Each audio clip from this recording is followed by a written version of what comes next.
As Jason mentioned, I'm Marty McCauley. I'm from a company called ChangeUp. ChangeUp, our thing is that we believe in brand-centered experiences, and we work across the spectrum. Retail, we really classify restaurants as a part of retail, but we bring that level of thinking of retail into restaurant design, and we believe in change so much that we put it into our name. It's not really about change for change's sake, but change as it relates to a strategy and the brand and what the brand delivers. We're going to talk a little bit about that today.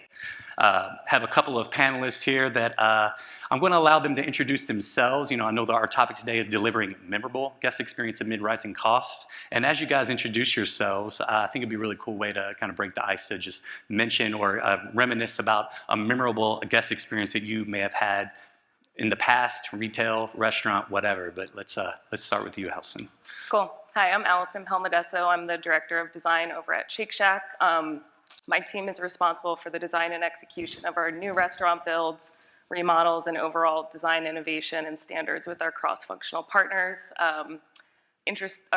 Memorable restaurant experience. So I'm not just saying this because Danny Meyer is our founder, but my first time to Union Square Cafe was really memorable, and I think it just really exuded all the enlightened hospitality that our brand is all about, that hopefully I get a chance to talk about in a little bit. But it's just that seamless experience where there's really no pinch points, and it just feels like truly relaxing. And I feel like meals aren't always relaxing these days, so that's a feeling I hope to evoke at our restaurants as well.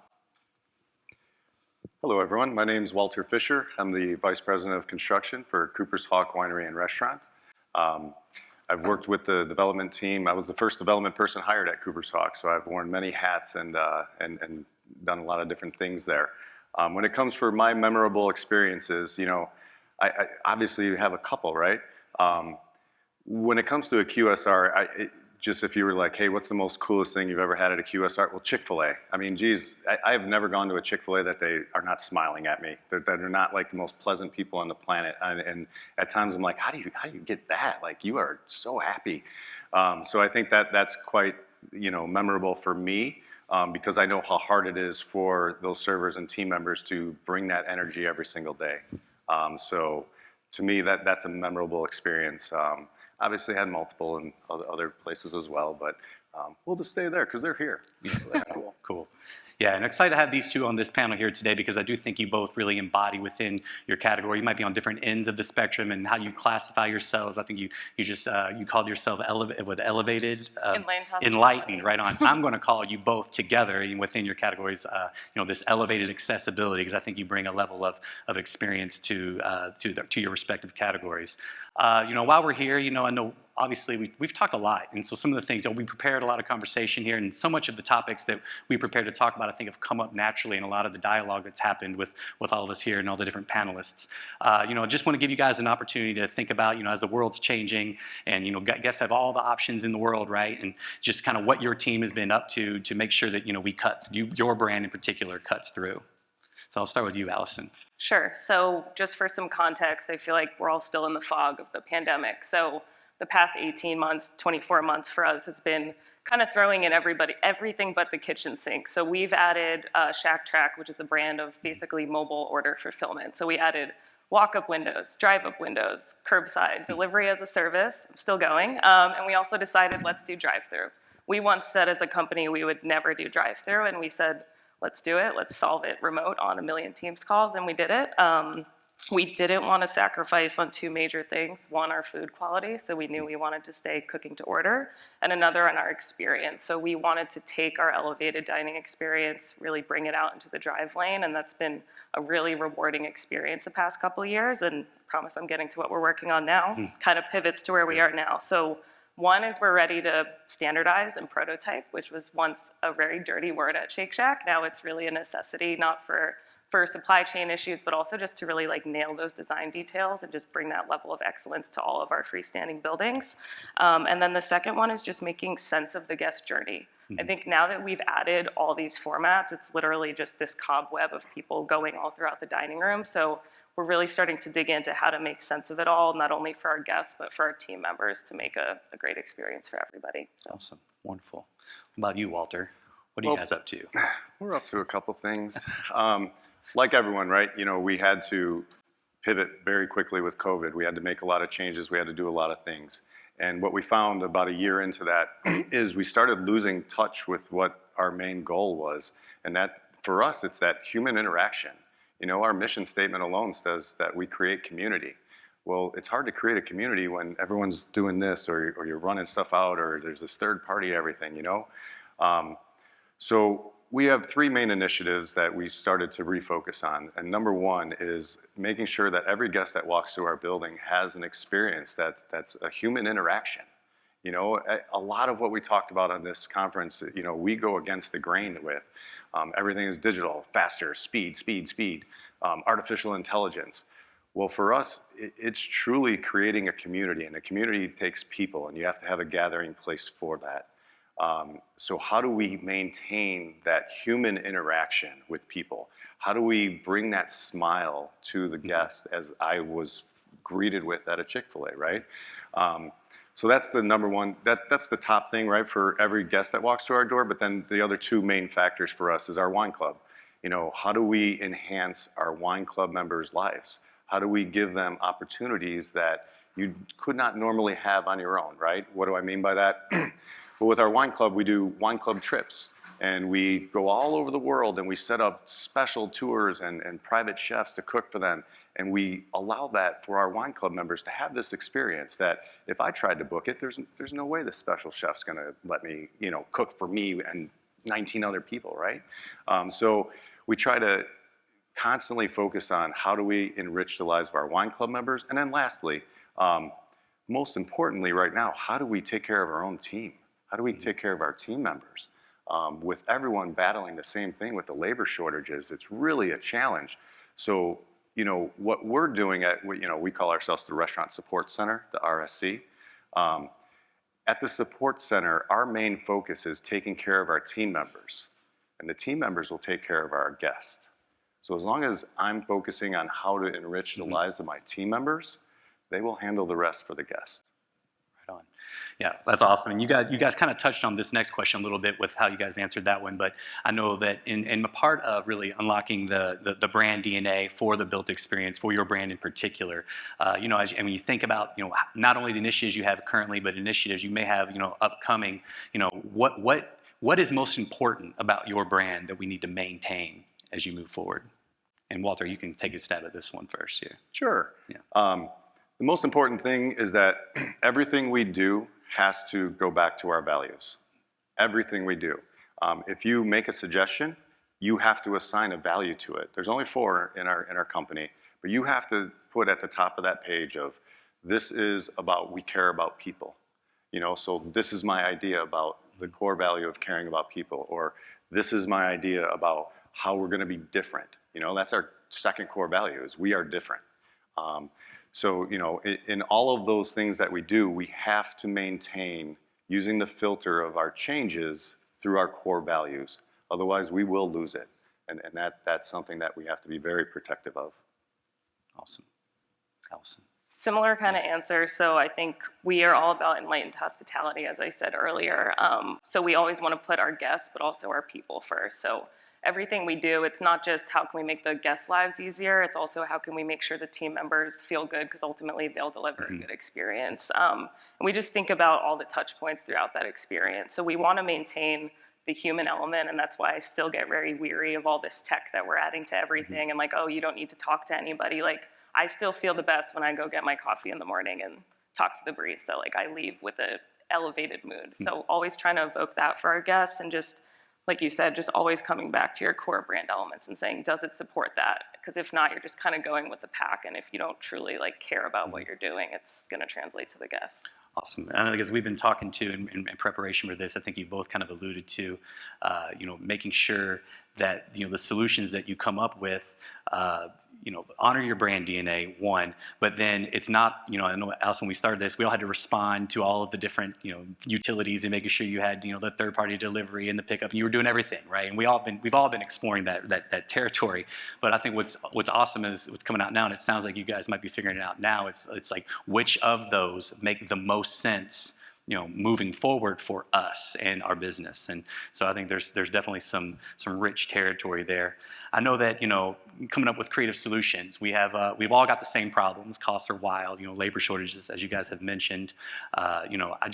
If there's some examples, I think it'd be really great to kind of pick the brain. We're all here to test and learn and pick up some morsels of wisdom to take back home with us. And how have you guys been creative in your business and in your day-to-day to maintain the integrity of the design and the overall image, while also looking for those opportunities to maybe pull back and maybe shave some costs out of the experience? It's that delicate balance. We're all walking that razor's edge.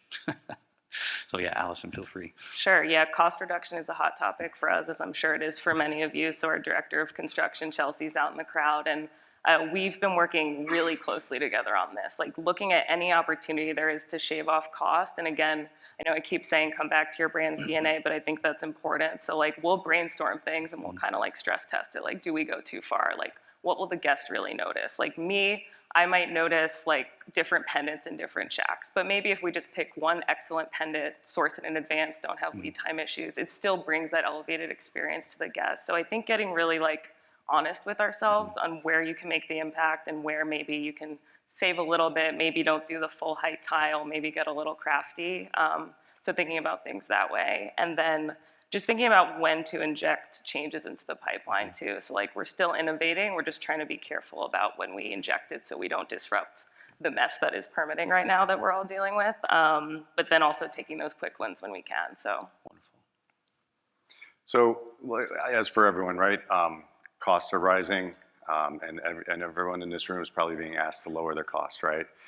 Last year, I had the privilege to sit on a panel and I talked about, at our restaurants, we were going to test to start removing all the millwork, the elaborate ceilings that we put in there.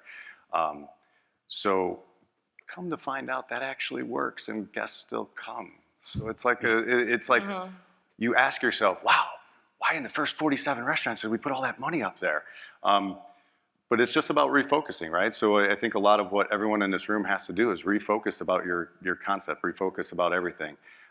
You have to ask yourself, is that going to impact the guest? Is it going to impact your sales? Or is it just impacting you who've been there forever? And it really bothers you that the back wall of the tasting room now is not full height because you really liked it. But the reality is it was just faux bottles after 6 feet. Mm-hmm. So it was not even an operational thing. It was more an aesthetic thing. So then you challenge the design team. Okay, well, we're going to take that out and then we're going to have this big void. So let's do something there. Let's do something cool. Where do you want your guests to focus their eyes, right? For us, it's not in the ceilings. For us, it has to be on the ground level because I want them looking at another human being, having that human interaction, right? So for us, it's truly, the next crazy wild idea, and hopefully I come back next year and tell you it worked. The next crazy idea is, do we really need retail wine on the floor? Well, geez, we have winery on our tag that I had to wear all year. Now it's over there now. But all of a sudden, and I flash back to, wow, I remember sitting in a room with the owner. It was probably my first 3 months. And someone asked a question about wine on the floor because it takes up a lot of real estate for us, right? Real estate's money. And they're like, what if we just didn't have wine on the floor? And this is going back probably 14 years now. And he's like, whoa, no. You have to have wine on the floor because people have to touch it. If they're not touching it, they're not going to buy it. Well, about a year ago, we did a quick study and pulled a focus group together, and we had a couple conversations. Come to find out, no one really buys the wine off the floor. People don't go to a restaurant to go buy wine, right? They go to a restaurant to have an experience and have that. And when they want to buy a wine, they walk up to our counter and they tell our team member behind the counter, hey, I want 2 bottles of this, 1 bottle of that. We have carriers out all over. They could have grabbed it, they could have stacked it themselves, but it never happens. So then we really had to take a hard look in the mirror and ask ourselves, do we really need retail wine on the floor? So we're going to give it a try. We're going to test it out in 3 restaurants, and upcoming next year, we're going to watch the sales closely and very quickly add it back in if we need to. But after thinking about it a little bit and talking to the operators, we come to find out it's probably not going to be needed. And now we have all that extra space, and we can reduce it a little bit, reduce the millwork costs, and reduce everything, right? Which is the overall goal. And it's really not impacting the guest because the guest already told us when we want wine, we go up to the counter. So I think you have to ask yourself those same questions about your own concept, right? Where do you want your guest's focus to be? And focus on that and remove the other stuff that's just noise. Yeah, kind of depending on which end of the spectrum you are too, whether you're a more convenience-based brand or more experiential-based brand. It's interesting to think about how, you have tools baked into your footprint already to scale down, whereas someone that may be more convenience-based might need to add tools to scale up. So it's a cool tension there as we think about the different silos of our category. So I want to talk a little bit about technology and digital, and we've heard a lot over the last couple of days. Obviously the world's evolving, the digital touch points have become more ubiquitous. That search to figure out what is that unlock and how it affects the experience. Just curious how you and your teams envision the role of the built experience to either drive, support, or embrace digital technologies. Sure, I can start. We at Shake Shack, we want it to feel like a nice handshake. It wants to go hand in hand. And as I said, I think the past couple of years has just been crazy mode, like push things out. And now we're finally at a moment where we can take a beat, get all the different functions together and really make sense of it all. So what I'm excited about is, even though I said, maybe I'm not the person that's super pro tech, you gotta listen to your guests. 40% of our sales right now are through digital channels. That's a significant portion of our business, but then we also have that dine-in. So I think it's just about how to really marry those things. And also what interests and excites me is how to kind of have that look, how to evoke the same feeling from the app, from the website, and also in the restaurants. I think those can all feel like one expression instead of maybe two distinctly different things. And then also at Shake Shack, we never want to add tech just to add it. We want to just make your life easier. So we never want to just add screens just to add screens. So always just being really intentional about how to leverage those tools. Sure. So that's what the next 12 months have in store. Right on. Figuring it Good out. luck. For us, again, I always go back to the wine club membership, right? Because I always term it as that's the fuel to the train. And with 550,000 now wine club members, it's the largest in the world. It's our main focus of ensuring when we apply technology, we're normally thinking of our wine club members. How do we apply it to our wine club members, right? These guests have to come into our restaurant. They normally come on a crowded day, and then they can't get to the tasting counter where they have to pick up their wine. So that's an opportunity for us and a challenge for us. And with all the tech, all the information that we received, here in this conference alone, we have talked about how do we know when the guest is coming to pick up their wine? How can we create not a locker for third-party pickup or anything, but how do we create a locker for our wine club members to do pickup as easy as it is to set up the third party to come pick up, right? How do we make that an efficient process that is not painful for our wine club members? How do we use the geo-tracking, the this or that? But then we ask ourselves, well, do we want to track our wine club members, or is that too invasive? And we're not that people. And wait, I don't really want them going up to a locker because I talked about that human interaction. So it's a really thin line to balance, and you're jumping on both sides like every hour, it seems, until you find that balance. But for us, it's focusing a lot of technology about how do we accommodate our wine club members, and then how do we accommodate the curbside pickup, right? We tend to go against the grain, and we stopped third-party delivery about 10 months ago. We stopped it because it wasn't working for us. And it's not about sales. Sure, sales picked up a little bit. It was simply about once we handed our product to a third party, we lost control of it. And the complaints and everything that was happening for our brand image was damaging us more than what the sales were helping us. So we instantly, and it came from the owner, he's like, we have to stop third party delivery now. And everyone's like, whoa, 20 people wanted to talk to him right away. He goes, we will hand it to our guest, and that's it. And if our guest hits a bump, it falls over in the car, they're gonna blame themselves, they're not gonna blame us. But we have to stop giving our food to someone else to deliver, because it's just not working for us and it will damage our brand. So we made a crazy idea and we stopped it, So, but how do we bring that technology for the curbside? Well, now we got the cameras out there, we got this, we got that, we got the ping us if you're coming sooner and stuff. So That's what we're Awesome. working But see, so to me though, that speaks to like a culture of you're innovating, you're learning, and you're realizing, hey, this doesn't work for me. Let's pump the brakes and evolve and move forward in a way that we can now own. Which takes me to a next question around ownability. This is a little. We've had some sessions where we've prepared for this, and I had a couple little soapbox moments here where I couldn't help myself. And I know that I've been working with some of the folks in this room, and maybe some folks down in this room down in the future. I think one of the things that you're always trying to unlock is trying not to look and feel like everyone else, right? The same. We're all is it same lame? It's just this the streamlined box model of efficiency, looking for multiple moments of access. I think one, that's obviously something that's happening because we're all facing those similar challenges around cost and making sure that we deliver at scale. But as we're doing that, just kind of being mindful of ways that we can not fall into those trappings. So I'm curious if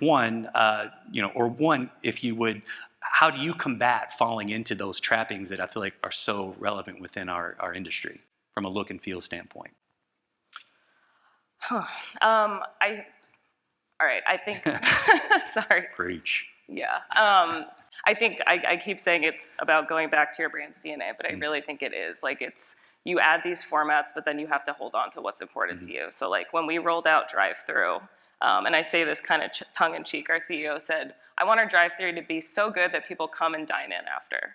And like we did not want to sacrifice on our dining experience. Like we believe that meals are best enjoyed around a table, maybe with a glass of wine, with people you love. So we did not want to sacrifice on our dining room, on our patio. And I think now it is like we're at that pinch point where, we're all talking about reducing our dining rooms, and we have to make a decision as our brand, like what do we really want to do? I don't think that we want to sacrifice that because we know our guests love it, but it's just finding that perfect balance and just kind of staying true to what you're all about. Like you want to show up to a Shake Shack and have it feel like a Shake Shack, not just a random box. So absolutely. Yeah. Power of brand. For us, last year, we had to talk about, how do we get creative with certain things, right? And to avoid the same lame, like everything, I want to throw a challenge out to everyone in the audience. If I could see you, it'd be cool, but I really can't because it is right up here. It really is. Anyways, I want to challenge everyone in the audience. If you go back to wherever you go, your office, your remote, whatever, and you guys are brainstorming about some stuff, if you come up with a list of 10 ideas, and at least one of those ideas is not uncomfortable for almost everyone in the room, you should go back and rewrite your list. We're talking about removing wine off of the floor of a winery. Like that's an uncomfortable thing for me, and I'm not even the operator, I just build them. Right? So it's you have to be able to challenge yourself to feel uncomfortable about some ideas you're coming up with. Otherwise, you're not pushing the boundaries far enough. Right now, I feel our customer is more open to change than they ever have in our existence. Right? And for us, we haven't been around that long, only 17 years, so don't quote me on 60 years or something. But we feel our guest is open, willing, and absolutely, on board with change. So push it to a limit that you don't know if it's going to work or not, and test it. And I believe Meredith said earlier, fail fast, or whoever it was earlier. But if you're not doing that, you're not taking full advantage of what the environment's allowing us to do right now, and that's be incredibly creative to a point of uncomfortableness. But see if it works for your brand. Maybe you're going to find a silver bullet, and you could share that with me next year, right? So that's my challenge to everyone in the audience. Out of 10 ideas, 3 should make some people uncomfortable. 1 should make everyone in the room uncomfortable. That's great. It's funny how this kind of comes together. I woke up super early out with the time change and everything, and I saw a quote from Miles Davis, and just reminded me what you just said. It was, a note is only wrong depending on what you play after it. So I love that idea of failing and then learning and testing. And then that kind of takes us to the next question that I have, and this is this kind of a theory that I'm working on around, and I know some of us have done this in different ways. Thinking back to some of my past experience working with Prodigy at KFC around this idea of like testing and learning and building as you go, and creating almost like to your point, Walter, around work streams that allow for innovation and allow you to fail to inform a fleet. And so I'm toying around this notion of what I'm calling a rolling prototype. And so, and part of this is because this idea around, it's always changing, guests are always evolving, the market is always, shifting, and the brand, maybe the brand has even had been repositioned. And so we kind of need like this work stream that gives us an opportunity to move fast and to meet those guest needs. And so, I think this idea of moving fast and failing. So just want to throw that out there to you guys is like, how do you guys deal with this need currently to evolve quickly and still meet the guest needs, the ever evolving needs? I'd say that we have been almost so nimble, almost painfully nimble, where Chelsea knows better than anybody. We want to add any change that comes to our mind immediately. I know we all deal with changes all the time. I think that with all the rising cost pressures right now, it's actually been an opportunity for us to really hunker down and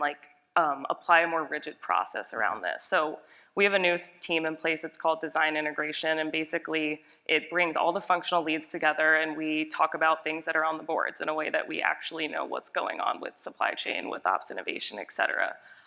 We have a very robust vetting process for how we want to test something, and it goes through different checkpoints to protect our pipeline and also have a great impact. So we're trying to test in a more scientific way than we have before, and then we also we have been doing this rolling prototype and kind of injecting it with cost-saving directives or new kitchen layouts as you go along the way. So I think just kind of being really careful about when you inject is really important, especially just given the climate right now. But that new kind of governing body that I just mentioned, I think it shows a lot of promise for our brand just to get all the people in the right room and solve as one group. So Very cool. Thank you. Yeah, I'll echo exactly what Allison said. The key for us in order to move fast is you have to have the right people in the room to collaborate with. If 5 years ago, I would sit with the design team, I'd sit with my designers and architects, we'd go over some designs, I'd mark some stuff up, they'd mark some stuff up, we'd bid it back, and 2 weeks later, this, that, and that. Next thing you know, that's a 3-month process, right? Well, no one in this room can wait 3 months anymore. No one in this room can be traditional anymore. You have to think out of the box. So how do we streamline all that stuff? Well, what we've realized is that we need to break down the silos, right? Like, why am I meeting with just a design team and then I'm gonna have 4 different versions of this, and then by the time the operators get it, well, now I'm gonna have a 5th version because I've never presented that they didn't add or change something, never in my career. So how do we do that? Well, you need to get the right players in the room. You need to collaborate, and if you have the right people in the room, you'll see how much faster everything can go for you. The speed picks up, and then everyone in the room has bought in. So it's not like 4 of the 5 have got this idea and we all agree and now we got to go sell it to the 5th person. Well, when you're all in the room, you have all the discussions and they're active and they're live and they're instantaneous, right? So you could really talk through all that stuff. So that's how we're approaching it. Yeah, I love that you guys are building that innovation into the process. I think that, and I agree wholeheartedly, the silos just from the, consultant side of the table, it always seems like you're able to get traction with more the innovative thinking when, everyone has a seat at the table as opposed to just trying to drag something through the corporate dynamic. But, one of the thoughts that I know we've talked a lot about, and some of the stuff we're talking about is more about vision and kind of starting from scratch. But, I know a big part of our problems and needs to solve problems around addressing our existing assets. And so I'm curious how, knowing that we're trying to balance costs and looking to innovate along the way, how do you approach a refresh initiative versus a refresh or remodel versus a new build? For us, they're completely different beasts and completely different financial models. So when we approach a remodel, it's developed hand in hand with our operators. At that point, they really know the Shack. It's like their baby, right? So they know that business inside and out. And we just try to be really, surgical about what we want to go in and do and make sure that it kind of rolls up to our strategic plan. So a few themes that we're doing is either like a technology refresh, like adding in kiosks. That's been a great add for our business. Doing an interior refresh to be more in line with our next generation look, just kind of lighter, brighter, no more of that like industrial, rustic stuff that we were doing in our early days. And then also just like back of house optimization and just overall guest journey. Like I said, that's a hot topic because I think when we first rolled out our restaurants, we had really tight queuing areas. I think we thought it was kind of cool to have it be really crowded. I don't think people want that anymore. I think they want to have where they want to go and go there. So we're always just trying to optimize the space that we have, and just always making sure to do it in partnership with the operators is super important. Wonderful, thank you.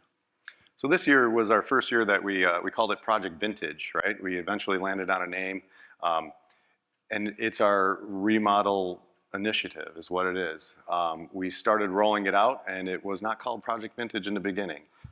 It was 3 R's, and it, remodel, refresh, this, that, and it got so confusing, and I was a little confused, and eventually the boss stepped in, and he's like, nope, we gotta do it once, we gotta do it right.